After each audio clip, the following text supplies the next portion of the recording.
আরেকটা কথা শেষ বলি, সমগ্র সৃষ্টিকে আল্লাহ যাদের জন্য জলাঞ্জলি দিলেন, যাদের কদমে ঢেলা দিলেন, যাদের জন্য বিসর্জন দিলেন,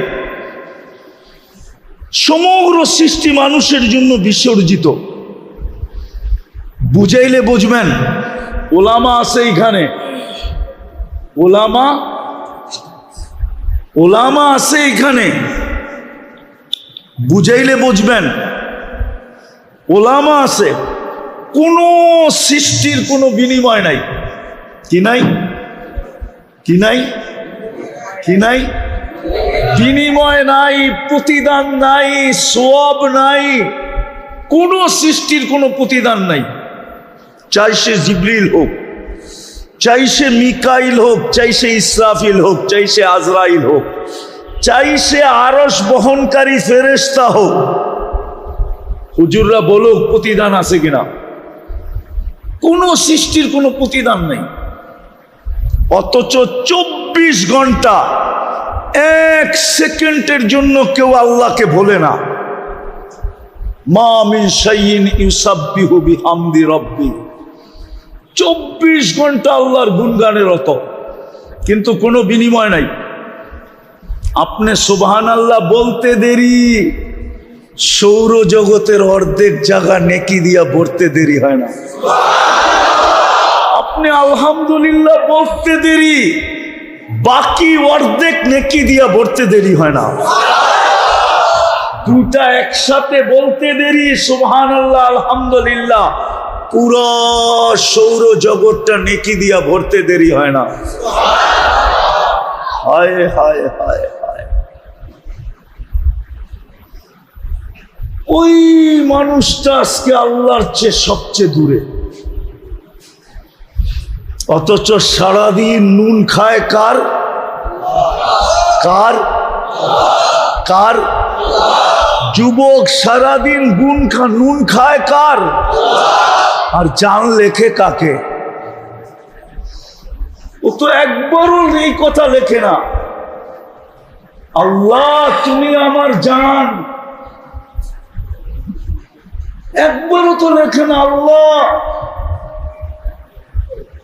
ইউ আর মাই জান, তুমি আমার জান, একবারও তো বলে না। ও তো সারাদিন জান শতবার লেখা মেসেজ করতেছে।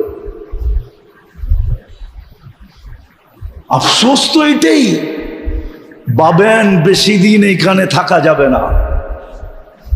বেশি দিন বেশি দিন বেশি দিন থাকা যাবে না।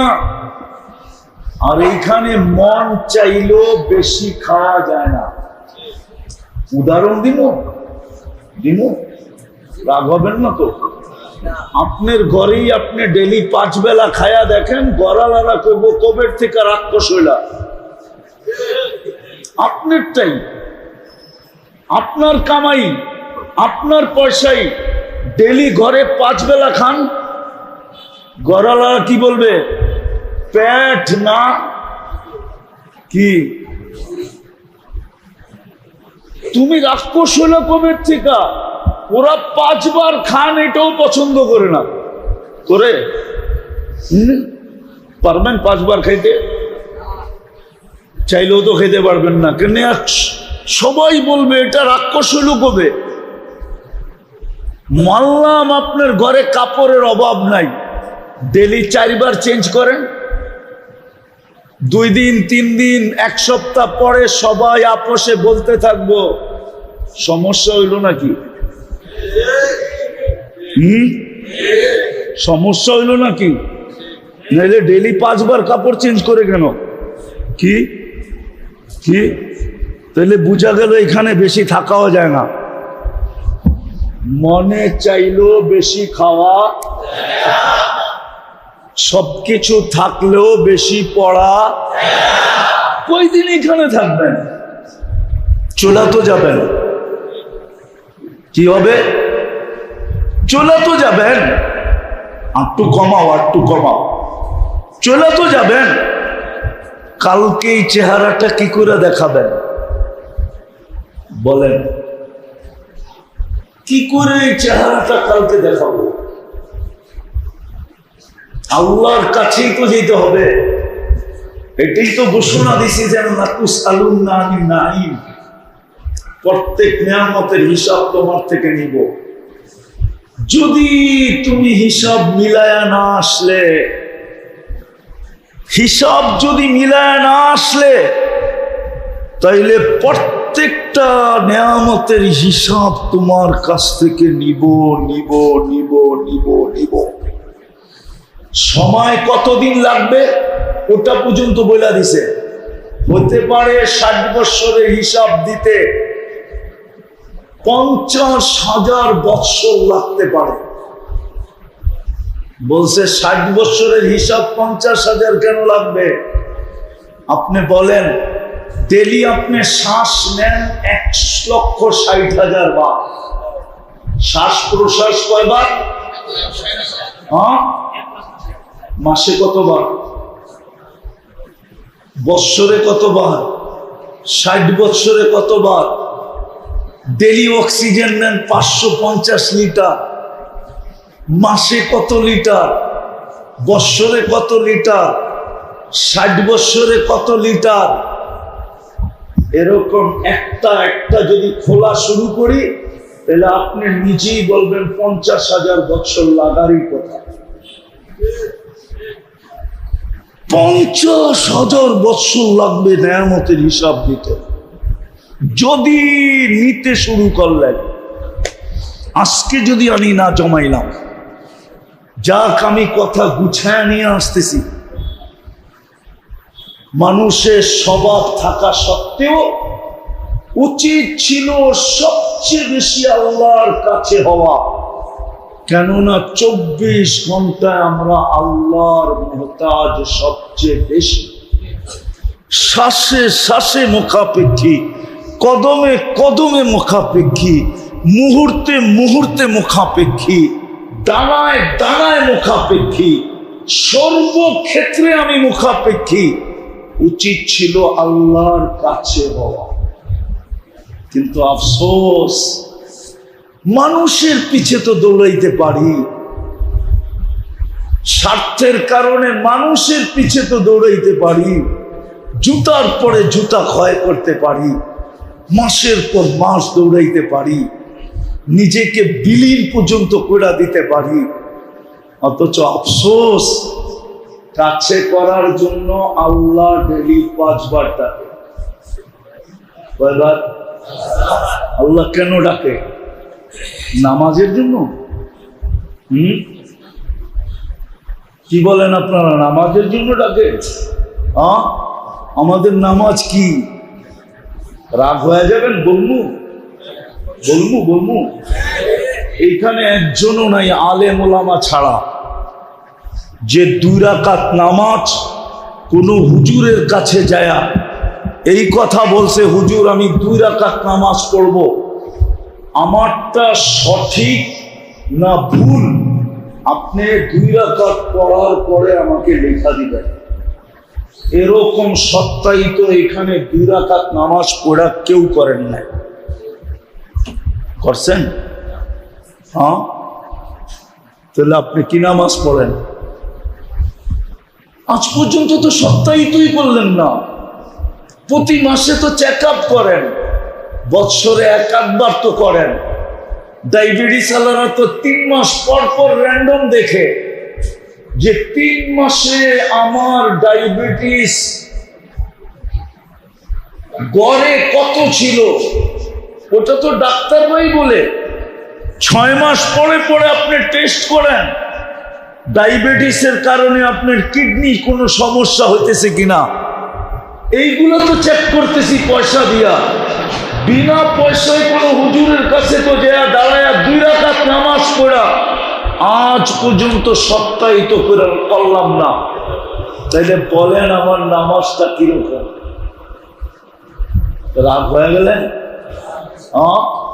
উচিত ছিল না ছিল না? হ্যাঁ, আল্লাহ শুধু নামাজের জন্য ডাকে না, প্রতিদিন 5 বেলা ডাকে কাছে করার জন্য। মুসলিম শরীফে আছে মানুষ আল্লাহ সবচেয়ে কাছে হয় কখন? মুসলিম শরীফে আছে যখন সেজদায় যায় তো আল্লাহর সবচেয়ে কাছে হয়। আর কোরআনও বলে ওয়াসজুদ ওয়াক্তারিব, তুমি যদি আল্লাহর একবারে কাছে হতে চাও তো সেজদায় যাও, কেননা সেজদায় মানুষ আল্লাহর কাছে হয়। ওই কাছে করার জন্য, বন্ধু বানানোর জন্য, নৈকট্য দেওয়ার জন্য ডেলি 5 বার ডাকে। কে ডাকে? কে ডাকে? এই এলাকার নাম কি? ওয়ার্ডের নাম কি? কয় নম্বর? 54 নম্বর। রাজাবাড়ি। রাজা রাজা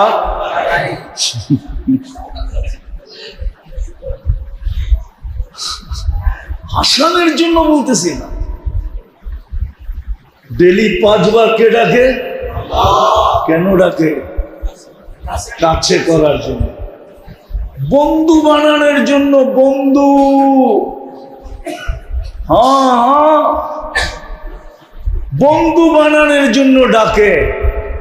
কিন্তু শতকরা 90 জন এই রাজার বাড়িতেও বেরোন আছে।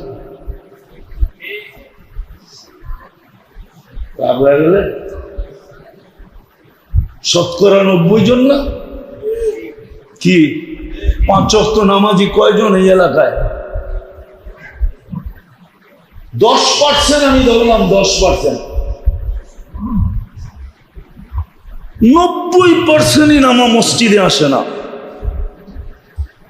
এমনকি দোকানেও পড়ে না, অথচ ডাকে কে? কে ডাকে? আল্লাহ। চিনেন? হ্যাঁ, দুঃখ তো এইখানেই। আল্লাহকে তো এই জন্যই বলি, আল্লাহ আপনি তো প্রতিশোধ নেন না।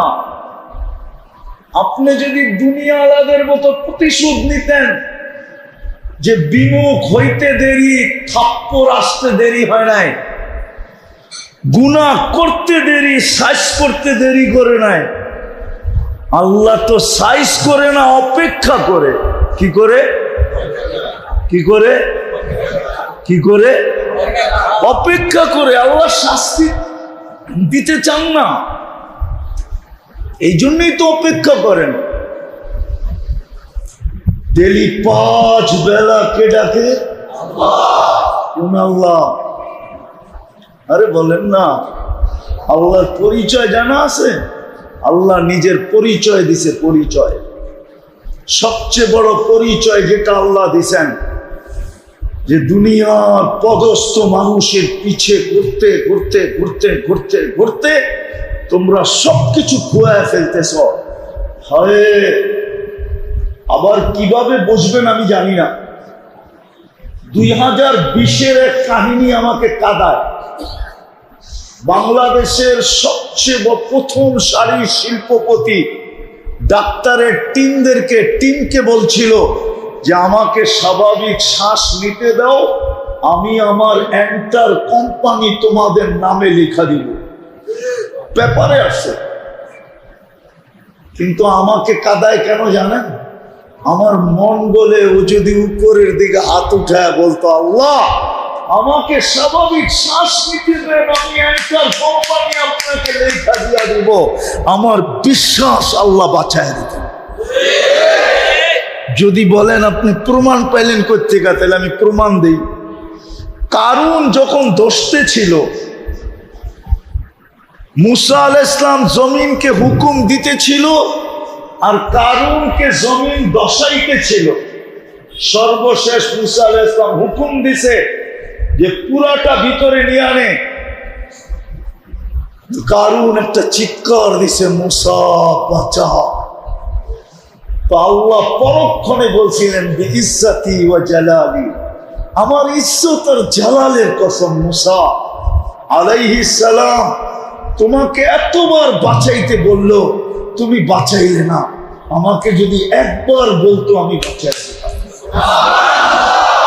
ইজ্জতের কসম, আমাকে যদি একবার বলতো আমি বাঁচায় দিতাম। হায় হায় হায় হায়,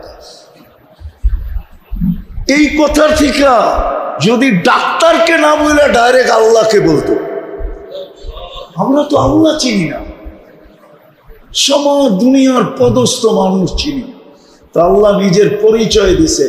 দুঃখ তো এইখানেই, আমাদের সমাজের মানুষগুলা শিক্ষিত বটে, নিজেরা এডুকেটেড বটে, নিজের এডুকেটেডের কার্ড বানায় বটে, নিজেকে বড় এডুকেটেড পার্সন হিসাবে পরিচয় দেয় বটে, কিন্তু মনে হয় না এই মজলিসে একজন আছে যে 99 নামের অর্থ কোনোদিন দেখছে। এক যুবকও নেই যে 99 নামের অর্থ দেখছে।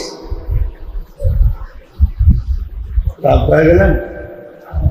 আছে এখানে কিছু চেহারা দেখা যায় যারা বড় বড় অফিস থেকে রিটায়ার্ড করছে, কিন্তু তাদেরকেও যদি জিজ্ঞাসা করি আপনি 99 নামের অর্থ কোনোদিন দেখছেন, আমার মনে হয় না কেউ হাত উঠাইতে পারবে যে আমি দেখছি। দেখছেন কেন? 99 নাম তো আল্লাহর পরিচয়।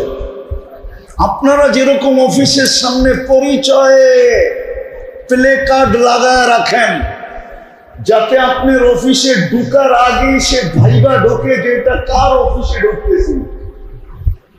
ওসির কামরার সামনে লেখা থাকে ওসি, এসপির কামরার সামনে লেখা থাকে এসপি, ডিসির কামরার সামনে লেখা থাকে ডিসি। শব্দটাই মানুষের প্যান্ট খারাপ করে দেয়, ঠিক না? শরীরকে কামায় দেয়। আল্লাহ তো নিজের পরিচয় দিছে, আমি কোন আল্লাহ? 99 নাম দিয়া, এই জন্যই তো বসে হু আল্লাহুল্লাযী লা ইলাহা ইল্লা হু الرحمن الرحيم الملك القدوس السلام المؤمن المهيمن العزيز الجبار المتكبر الخالق البارئ المصور الغفار القهار الوهاب الرزاق الفتاح العليم القابض الباسط الخافض الرافع المعز المذل السميع البصير الحكم العدل اللطيف الخبير الحليم العظيم الغفور الشكور العلي الكبير الحفيظ المقيت الحسيب الجليل الكريم الرقيب المجيب الواسع الحكيم الودود المجيد الباعث الشهيد الحق الوكيل القوي المتين الولي الحميد الموصي المبدي المعيد المحيي المميت الحي القيوم الواجد الماجد الواحد الاحد الصمد القادر المقتدر المقدم المؤخر الاول والاخر الظاهر والباطن الوالي المتوالي البر التواب المنتقم العفو الرؤوف مالك الملك ذا الجلال والإكرام المقسط والجامع والغني والمغني المانع الضار النافع النور الهادي البديع والباقي الوارث والرشيد الصبور جل جلاله 99 পদের মালিক আল্লাহ। 99টা পদের মালিক, উনি ডেলি 5 বার ডাকে, 2% আসে না। অথচ আবারও পিছে চলে যেতেছি। উচিত ছিল সারাদিন আল্লাহ আল্লাহ করা, ডাকার আগেই দৌড়াইয়া এসে বসে থাকা, কিন্তু ডাকে তারপরও আসে না। কতদিন থাকবো এখানে, আর খাবই বা কতটুকু, পড়বই বা কতটুকু, কালকে এই চেহারাটা দেখাবো কি করে দেখাবো? বিদায় আসেন, তওবা করি, তওবা করি, আল্লাহর দিকে ফিরি। আজকে মুসলমানের দুরবস্থা এই জন্যই, দুনিয়ার কোন বস্তুর জন্য মুসলমানের দুরবস্থা না। আজকে মুসলমান সংখ্যায় 250 কোটি, দেশ হইল 60টা মুসলিম দেশ, ছোট বড় মিলা। দুনিয়ার সবচেয়ে বড় টাকা মুসলমানের কাছে। 4 দেশের চেয়ে বড় টাকা দুনিয়ার কারো কাছে নাই। কুয়েত, বাহরাইন, ওমান, ব্রুনাই, এই 4 দেশের থেকে বড় টাকা কারো কাছে নেই। চ্যালেঞ্জ আপনার সাথে, 4 দেশের চেয়ে বড় টাকা দুনিয়ার কারো কাছে নাই। দুনিয়ার সবচেয়ে বেশি দামি জিনিস মুসলমান ব্যবহার করে। দুনিয়ার কোন দেশের যুবরাজের কাছে নাই 24 ক্যারেট সোনায় মোড়ানো গাড়ি। যদি থাইকা থাকে সেটা মুসলমান কোন যুবরাজের কাছে আছে। আরব এমারতের যুবরাজের গাড়ি 24 ক্যারেট সোনায় মোড়ানো। নেটে সার্চ দেন, এখন পাবেন। ব্রুনাইর প্রেসিডেন্টের পুরা গাড়ির পার্স এন্টার সোনা। মুসলমানের চেয়ে দামি জিনিস কেউ ব্যবহার করে না। আমি বললে আপনারা মানবেন কিনা জানি না, শুধু এই তুরাগ থানায় যত ব্যবহৃত কাপড় আমাদের আলমারিতে রাখা আছে ঘরে, চ্যালেঞ্জ ইউরোপের একটা দেশে এত ব্যবহৃত কাপড় আলমারিতে রাখা নাই নাই নাই নাই। আপনি বিশ্বাস করেন না? যদি ব্যবহৃত কাপড় আলমারিতে থাকতো তাইলে ইউরোপের প্রত্যেকটা দেশের রাস্তার কোনায় কোনায়, প্রত্যেকটা সুপার মার্কেটের সামনে সামনে কয়েক কদম পর পর পুরান কাপড় ড্রপ করা রাখার জন্য বক্স কেন লাগানো থাকতো? আমি তো গুড়া বলতেছি না, গুড়া বলতেছি না। আপনি আমাকে ইউরোপ চিনাইতে হবে না, আমি ইউরোপের গলি গলি চিনি। এমন কোন ইউরোপের গলি নাই আমি চিনি না, আমি জানি না। আলহামদুলিল্লাহ, আপনি আমাকে অহংকারী বললে বলতে পারেন। শুধু আপনাদের উন্নত দুনিয়ার আমি নিউজিল্যান্ড যাই নাই, এছাড়া সব শেষ। কোন উন্নত দুনিয়া নাই যেখানে আমি না গেছি। চাই ছোট একটা সমুদ্রের মধ্যখানে উঠেও গেছি। আল্লাহ আমাকে ঘুরাইছে, খুব ঘুরাইতেছে। আমি ঘুরে বলতেছি, যত ব্যবহৃত কাপড় আলমারিতে এই তুরাগ থানার ভিতরে আছে, ইউরোপের একটা দেশে এত ব্যবহৃত কাপড় বাড়িতে নাই। মুসলমানের এই দুরবস্থা কেন? সারা দুনিয়ায় সবচেয়ে বেশি সম্পদ আল্লাহ মুসলমানকে দিছে। মুসলমান ইচ্ছা করলে সারা দুনিয়াকে 1 ঘন্টার ভিতরে পায়ের নিচে আনতে পারে। 1 ঘন্টা। কি 1 ঘন্টাই তো কাজ করে ফেলছে। 1 ঘন্টায় কাজ। শুধু ইরান একটা জাহাজ পাঠায় দিয়ে বলছে হরমুজ প্রণালী বন্ধ। একদিনে সাইজ, ঠিক না? সাইজ না, 1 ঘন্টা লাগে। যদি এই 60 দেশের মুসলমান শাসকরা আজকে বলে যে 1 ঘন্টায় ডিসিশন চাই আমরা, ফিলিস্তিন স্বাধীন না স্বাধীন না, 1 ঘন্টার ভিতরে ডিসিশন দিবে। নাইলে আমরা 60 দেশ তোমাদের সাথে সম্পর্ক ছিন্ন। বলুক আজকে 1 ঘন্টার আলটিমেটামে ঠিক হয়ে যাবে। কেন? ওদের দামি জিনিস ম্যাকডোনা মুসলমানের চেয়ে বেশি কেউ খায় না, কেএফসি মুসলমানের চেয়ে বেশি কেউ খায় না, রাডু ঘড়ি মুসলমানের চেয়ে বেশি কেউ পড়ে না, দামি গাড়ি মুসলমানের চেয়ে বেশি কেউ কিনে না। যত দামি দামি কাপড়, আপনার বিশ্বাস হয় না? নেট চালাও, আছে মোবাইলে নেট। হ্যাঁ, এখন সার্চ দিয়ে দেখো তো বিল গেটসের প্যান্ট আর শার্টের দাম কত পাবে তুমি, নেটে দেওয়া আছে। এখন দিলে পাবে, এখন দিলে তুমি পাবে যে বিল গেটস যে দুনিয়ার সবচেয়ে ধনী, ওর শার্টের দাম কত, প্যান্টের দাম কত, নেটে দেওয়া আছে। $300 উপরে যদি আপনি দেখাইতে পারেন, আগেরটা বললাম না, যা খুশি আছে আপনি তা করতে পারেন $300 উপরে। কিন্তু বাংলাদেশে পাবেন সাধারণ সরকারি আমলা, আমরা চিনি সিঙ্গাপুরে গেঞ্জি কিনে, গেঞ্জি বাংলাদেশের 80,000 টাকা দিয়ে গেঞ্জি, শুধু গেঞ্জি। আমি চিনি মুস্তফার থেকে, গেঞ্জি কিনতেছে $1200, $1500 সিঙ্গাপুরি ডলারে। কি বাংলাদেশে একজনে বলে জুতা পরে 20 লাখ টাকার, মাথায় দেয় না পায়ে দেয়? হ্যাঁ, মুসলমানের চেয়ে দামি জিনিস পরে না কেউ। আমি কাউকে ক্রিটিসাইজ করতে চাইতেছি না, বুঝাইতে চাইতেছি। আজকে এই দুরবস্থা কেন? আল্লাহ ডাকে তারপরও আসে না, আল্লাহ কাছে করতে চায় তারপরও কাছে হয় না। বলে তাইলে আমাদেরকে পালে কেন? বলবো শুধু বন্ধুর কারণে পালে, বন্ধুর কারণে। বন্ধু চিনেন?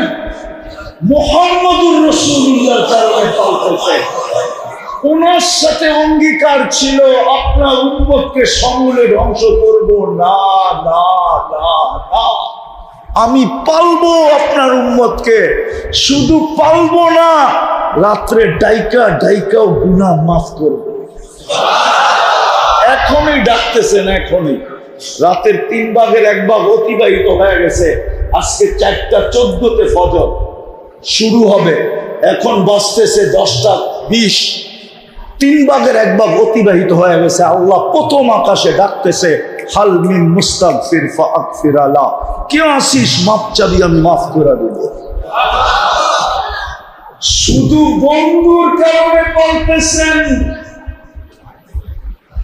হায় হায়, এই জন্যই তো কোরআন বলছে আপনি এদের মাঝে থাকবেন, আমি সমূলে ধ্বংস করব তো করব কি করে?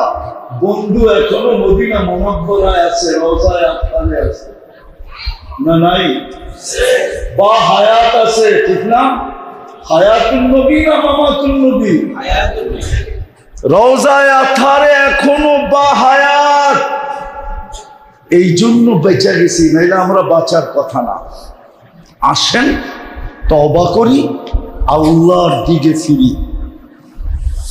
না হলে শুরু হয়ে গেছে। আমাদেরকে মানুষ মানতে চায় না, যা মনে চায় তাই ফেসবুকে লিখতে থাকে। কিন্তু আমরা অনেক আগে বলছি, এখন প্রমাণ হইতেছে। গত 2 দিন আগে ম্যাপ এখন বোমের মতো ফাটা শুরু করছে। সত্য তো? 2 দিন আগেই তো পাকিস্তানে ফাটছে। 450 মারা গেছে, 450। কত? 1 মাস বৃষ্টি হইলে যা না হইতো, 1 ঘন্টার বৃষ্টিতে তা হয়ে গেছে। ম্যাপ ফাটছে, বোমের মতো ফাটছে, আর পানি ঝরঝরে পড়ছে, আর সব বাসায় নিয়ে গেছে। পাকিস্তানের আগে হয়েছিল ইন্ডিয়াতে, এখন বাকি আছি আমরা। কোন দিন আমাদেরটা ফাটবে? আমরা তো বহুত আগেই বলছিলাম যে প্রতিদিন পাহাড় আল্লাহকে বলে অনুমতি দেন না, উফাজ্জির আলাইহিম তাফজিরা, আমি মানুষের উপরে এমন ফাটা ফাটবো যে সব মাটির সাথে মিশায়া দিব। ফেরেশতা বলে অনুমতি দেন না, সব ধ্বংস করে মাটিতে মিশায়া দিব। জমিন বলে অনুমতি দেন না, পেটের ভিতরে নিয়ে নিব। সমুদ্র বলে অনুমতি দেন না, সবাইকে তলদেশে নিয়ে নিব। মেঘ আল্লাহকে বলে অনুমতি দেন না, আমি সাইডটা দেখা দিব। যেমন 2 দিন আগেই পাকিস্তানে ফাটছে, পখতুনখায় পাকিস্তানে মেঘ ফাইটা পড়ছে, ধামাকা হয়েছে, বোমের মতো ফাটছে। আর এমন পানি আসছে মেঘের থেকে, 1 ঘন্টায় সব বাসায় নিয়ে 450কে কবরে নিয়ে। আমাদের এখানে হইতে পারে। বিদায় আসেন, তওবা করি। তওবা করবেন? হ্যাঁ, বুঝাইতে পারলাম? বুঝে আসলে আপনার মনের থেকে তওবা আসবে। করবেন তওবা? কে কে করবেন দেখি? পাক্কা? তাহলে বলে দেন, আল্লাহ অতীত থেকে তওবা করলাম। আপনি আমাদের তওবা কবুল করেন। নামান যদি মনের থেকে কইরা থাকেন তো আপনি নিষ্পাপ। এই উম্মতের জন্য গ্যারান্টি আছে। দ্বিতীয়, আজকের থেকে কমসে কম অঙ্গীকার করেন, একটা কাজই করেন, একটা কাজ। আমি তো বলি এই উম্মত যদি একটা কাজ করতো, একটা, একের ভিতরে 100 ছিল। এই উম্মত যদি 5 ওয়াক্ত নামাজ পড়তো, নামাজ। আপনি আপনার মসজিদে সিসি ক্যামেরা লাগাইছেন বটে, মনিটরিং করার জন্য, চুরি হয় কিনা এই জন্য। আপনি জানেন না আপনার মসজিদের উপরে স্যাটেলাইট লাগানো আছে? ওরা দেখে আপনার কোন ওয়াক্তে কতটুকু মুসল্লি হয়। কমসে কম 2 ওয়াক্ত দেখে, 2 ওয়াক্ত জুমার দিন মুসল্লিদের সংখ্যা দেখে আর ফজরে মুসল্লিদের সংখ্যা দেখে। কেননা ইহুদিদের সবচেয়ে বড় কিতাবে এখনো লেখা আছে, যেই দিন মুসলমানের জুমার জামাত আর ফজরের জামাত সংখ্যায় 1 হবে, ওই দিন থেকে মুসলমানের বিজয়ের পালা শুরু হবে। এর আগে পুরো মুসলমান জান দিলেও বিজয়ের পালা শুরু হবে না। ইহুদিদের সবচেয়ে বড় কিতাব তালমুদে এখনো লেখা আছে, যদি প্রমাণ চান আমার কাছে নিতে পারেন, এখনো লেখা আছে। আর ওরা ওটাকে মনে প্রাণে বিশ্বাস করে। এই জন্য আপনাদের ফজর মনিটরিং করে আর জুমায় মনিটরিং করে। জুমায় তো দেখে মসজিদের ছাদও ভরে গেছে, আর ফজরে দেখে 2 কাতারও হয় নাই। তোরা খুশিতে নাচতে থাকে যে এখনো বিজয়ের সময় আসে নাই। আমরা যা খুশি তা করতে পারি, এখনো মুসলমানের পক্ষে সাহায্য আসবে না। আমরা যা খুশি তা করতে পারি। 63,000 মানুষকে গাজার ভিতরে মাটির নিচে ঢুকায় দিচ্ছে। গাজার জমিন বলতেছে আল্লাহকে, আল্লাহ আর নেওয়ার জায়গা আমার ভিতরে নাই। রক্তের কথা তো বাদই দিলাম। আর আমি এই জন্য বলতেছি, কেননা আমি 15 বছর আগে চোখে দেখাচ্ছি। কয় বছর? আমি 2010-এ ফিলিস্তিন সফর করছি। দাওয়াত ও তাবলীগের নিসবতে গেছি। আমি ফিলিস্তিন চিনি, আমার চেয়ে বেশি আপনারা চিনেন না, আমার চেয়ে বেশি আপনাদের এখানে দেখা নেই। কেন আমি চিনি ইব্রাহিম আলাইহিস সালাম কোথায় ঘুমাইতেছে, আমি চিনি মুসা আলাইহিস সালাম কোথায় শুয়ে আছে, আমি চিনি 70 জন নবীর কবর কোথায় কোথায় চিহ্নিত আছে, আমি চিনি 45,000 সাহাবায়ে কেরাম ফিলিস্তিনে ঘুমাইতেছে। কত? 45,000 সাহাবা ফিলিস্তিনে ঘুমাইতেছেন। আমি এগুলো সব চিনি, বিদা আমার এখানে ব্যথা বেশি। ওই পর্যন্ত হবে না যেই পর্যন্ত আমরা ফজর আর জুমা এক না করে দেব। পারবেন? পারবেন? সবচেয়ে বড় কামিয়াবি ইসলামী মাহফিল এটা আজকে হবে, যদি আমরা সবাই অঙ্গীকার করি যে কালকের থেকে শুধু মসজিদে আসবো না, যেই আমাদের সমাজে নামাজ পড়বে না, মসজিদমুখী হবে না, আমরা দরকার হলে ওকে পায়ে ধরে হলো মসজিদে আনবো।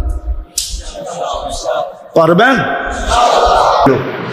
যে আমরা পায়ে ধরে হলো মসজিদে আনবো, তাহলে আমার বিশ্বাস মসজিদ পড়বে। কি কি সত্য তো?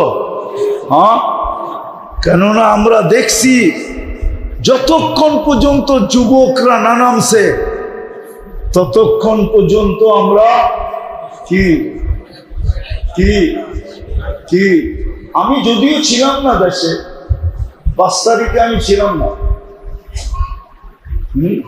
ওই দিন আমি জমিনেই ছিলাম না। কেননা আমি 5 তারিখে 4 তারিখে রাত্রে 5 তারিখের রাত্র আর কি আমি ইংল্যান্ড থেকে কানাডায় যেতেছিলাম। আমি নামার পরে শুনছি বাংলাদেশ স্বাধীন হয়ে গেছে। ওই দিন থেকে আমার বিশ্বাস হয়, আমি যুবকদেরকে পায়ে হাত দিয়ে বলি, তোমাদেরকে নিয়ে পেন্টাগনে গবেষণা হইতেছে যে বাংলাদেশের যুবক এগুলা কি, 16 বৎসর কেউ স্বপ্নেও দেখতে পারে না, স্বপ্নে দেখলেও বিপদ ছিল, স্বপ্ন পর্যন্ত ত্যাগ করা হতো যে কে বাড়িতে ঘুমাইয়া কি স্বপ্ন দেখতেছে, ঠিক না? যুবকরা নামতে দেরি, আগেরটা বলেন না আপনারা, স্বাধীনতা হইতে ওই দিন থেকে আমার বিশ্বাস আমার দেশের যুবকরা যদি মসজিদ গড়ার জন্য নামে, আমার বিশ্বাস 2 দিনে মসজিদ গড়া যাবে। আমার যুবকদের ভিতরে রত্ন আছে, এই জন্য আমি যুবকদের পায়ে হাত দিয়া বলি তোমরা এই এলাকায় নামো, এই এলাকাটারে কমসে কম মডেল বানাও যে এইখানের মসজিদে 5 ওয়াক্ত জুমার মতো মুসল্লি হয়। পারবা? হ্যাঁ, আমি একটা দেশে 6 বার গেছি, ওই দেশে কোনো বেনমাজি নেই, কোনো বেনমাজি নেই। আমি ওই দেশে 6 বার গেছি, 6 বার। আফ্রিকার একটা দেশ, ওই দেশে কোনো বেনমাজি নেই। আমি সবাইকে চিনি, প্রেসিডেন্ট থেকে নিয়ে, সেনাপ্রধান থেকে নিয়ে, স্পিকার থেকে সবাইকে দিয়ে আমি সপ্তাহিত করছি। সবাই বলছে আমাদের দেশে বেনমাজি নেই, আমরা গরিব কিন্তু আমরা 100% নামাজি। একবার না, আমি 6 বার ট্রাই করছি, 6 বার। আমারও মন চায় আমার দেশটা যদি এরকম হইতো, কিছু না হইতো, যে বেনমাজি নাই, এতটুকুই যদি আমার দেশটা হইতো, তাইলে আমার বিশ্বাস আমরা স্বর্ণ তুলতে হইতো না, গ্যাস উঠাইতে হইতো না,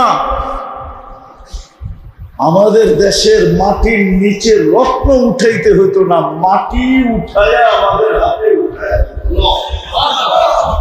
আমার বিশ্বাস। এই জন্য যুবকদেরকে বলি, পারবা তো?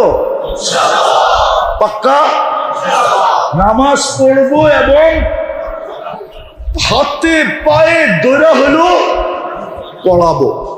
আল্লাহ আমাদেরকে আমল করার তৌফিক দান করেন। ওমা আলাইনা ইল্লাল